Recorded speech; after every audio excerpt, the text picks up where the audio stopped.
तो यहाँ पर एक बाउल में हमने आधा कप दूध ले लिया है। बस इसमें ऐड करेंगे 4 टेबलस्पून भरकर कॉर्नफ्लोर। अच्छा सा मिक्स करेंगे कि गुठली ना रहे, दूध रूम टेम्परेचर पे होना चाहिए। यहाँ पर हमने अच्छा सा मिक्स कर लिया कॉर्नफ्लोर। अब हम एक और बाउल में आधा कप दूध लेंगे, ऐड करेंगे आधा cup cocoa powder. Cocoa powder को छान के ऐड करेंगे और बड़ी एहतियात के साथ मिक्स करेंगे। अच्छी तरह मिक्स करेंगे कि इसके अंदर कोई गुठली ना रहे। कोको पाउडर अच्छी क्वालिटी का लीजिएगा, वरना टेस्ट और कलर दोनों में डिफरेंस आ जाएगा। यहाँ पर अच्छी तरह मिक्स करके एक पेस्ट की फॉर्म में आ गया है। बस अब इसको साइड पे रखते हैं और चलते हैं बर्नर की तरफ। एक पैन के अंदर 4 कप दूध उबाल लिया है। इसके अंदर साथ साथ विस्क इसलिए चलाया है ताकि इसमें कोई बलाई ऊपर ना आए। उबाल आने के बाद इसके अंदर मिक्स करेंगे कॉर्नफ्लोर मिला हुआ दूध बड़ी एहतियात के साथ और इसको चलाएंगे ताकि ये अच्छी तरह मिक्स हो जाए और इसके लम्स ना बने। 5-7 मिनट तक पकाने के बाद ये इस तरह गाढ़ा हो जाएगा जैसा कि कस्टर्ड होता है। बस हमें तकरीबन कस्टर्ड वाली कंसिस्टेंसी चाहिए। जब ये अच्छा सा गाढ़ा हो जाए तो हम इसके अंदर डालेंगे कोको पाउडर मिला हुआ दूध। फिर इसको अच्छी तरह मिक्स करेंगे। इसको इवनली मिक्स करने में हमें 3 से 4 मिनट लग जाएंगे। अगर आपके पास चॉकलेट कस्टर्ड पाउडर है तो आप कॉर्नफ्लोर और कोको पाउडर की जगह उसको मिक्स कर सकते हैं, लेकिन यूजुअली अवेलेबल नहीं होता, तो इसलिए हमने आसान तरीके से ये पुडिंग बना रहे हैं ताकि हर कोई बना सके। तो बस 3 से 4 मिनट हो जाएं और ये इवनली मिक्स हो जाए तो यहाँ पर हमने 1 कप चीनी ऐड करनी है।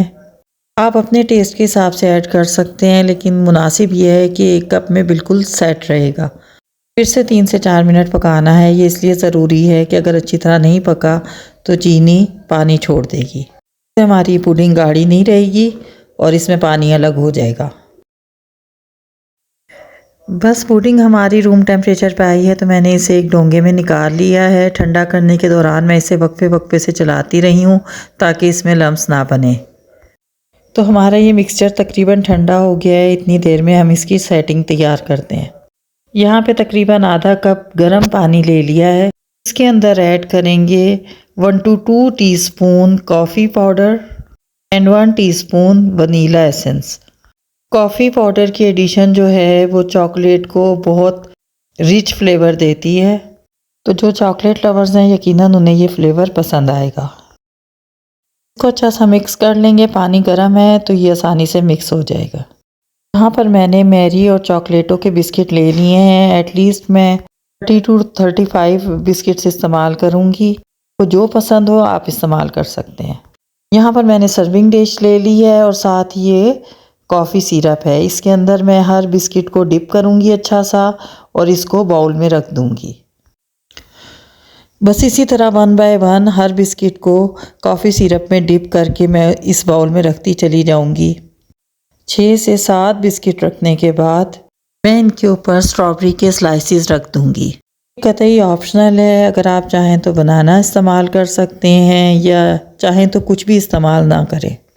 स्ट्रॉबेरीज़ का सीज़न है और बच्चों को पसंद है, इसलिए स्ट्रॉबेरीज़ ऐड कर दी हैं। स्ट्रॉबेरीज़ प्लेस करने के बाद मैं इसके अंदर चॉकलेट मिक्सचर ऐड करूँगी। ज़्यादा नहीं, थोड़ा ही ऐड करना है और इसके बाद हम दोबारा से लेयरिंग देंगे। पहले बिस्किट्स, फिर स्ट्रॉबेरी और दोबारा फिर चॉकलेट मिक्सचर। इसके बाद दोबारा लेयरिंग की जाएगी। याद रखें कि आप जितना बिस्किट का इस्तेमाल करेंगी उतना ही इसका टेस्ट ज़्यादा बच्चों को पसंद आएगा।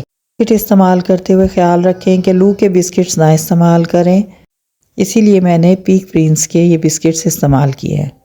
स्टाइली प्रोडक्ट का बाइकआउट हम सब की ज़िम्मेदारी है।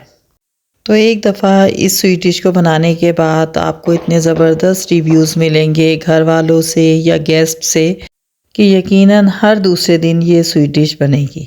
दूध तो नॉर्मली स्वीट डिशेस में इस्तेमाल होता है, इसमें अगर देखा जाए तो बेसिक खर्चा बिस्किट्स का है, लेकिन इस थोड़े से खर्चे से आप बहुत बेहतरीन और हाई लेवल का मीठा तैयार करेंगे। इसके सामने ये कॉस्ट कुछ भी नहीं है। यहाँ पर बहुत सारे बिस्किट्स के साथ हमारी लेयरिंग कंप्लीट हो गई है। बस इसको लेवल करेंगे और फिर यहाँ इस पे मैं थोड़ा सा कोको पाउडर डस्ट करूँगी। कतई ऑप्शनल है, अगर आपको पसंद है तो करें, लेकिन इसके डस्ट करने से हमारी स्वीट डिश की ज़बरदस्त लुक आएगी। तो बस अब तैयार करने के बाद हम इसे रेफ्रिजरेट करेंगे। बस अब इसे चिल करना है रेफ्रिजरेटर में कम से कम ओवरनाइट, वरना आप फ्रीज़र में 3 से 4 घंटे के लिए रख दें कि ये जमे नहीं मगर अच्छा सा सेट हो जाए। तो यहाँ पर हमारी चॉकलेट बिस्किट पुडिंग बहुत अच्छी सी सेट हो गई है।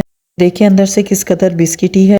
ज़रूर तैयार करें, कमाल का टेस्ट है। तो हमारी रेसिपी पसंद आई हो तो हमारे चैनल को सब्सक्राइब कर दें, वीडियो को लाइक और शेयर करना मत भूलें।